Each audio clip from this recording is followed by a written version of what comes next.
Bonjour, aujourd'hui je vais vous présenter les thèmes 5, le séisme, et le thème 6, les volcans. Alors, un séisme, c'est une secousse du sol causée par un brusque déplacement des roches ou parfois par une activité volcanique, comme sur la représentation ici.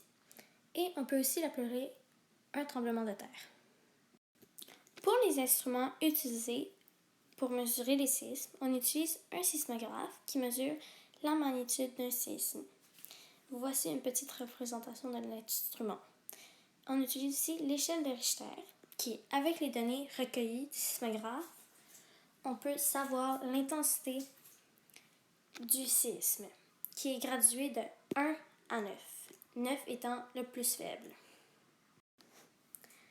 L'échelle de Richter mesure la magnitude, tandis que l'échelle de Mercalli mesure l'intensité des séismes. Maintenant pour les volcans.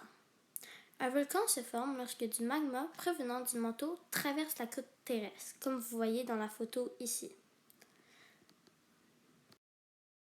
Les types de volcans.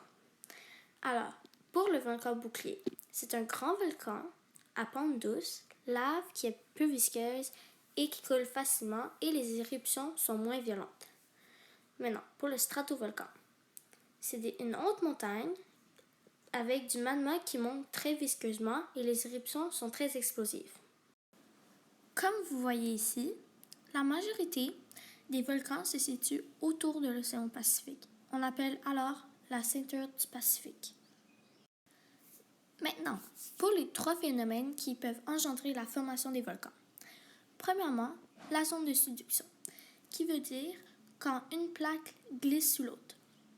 Deuxièmement, le point chaud, c'est quand le magma remonte du manteau. Et troisièmement, l'éloignement des plaques, ce qui veut dire que les plaques s'éloignent d'entre eux.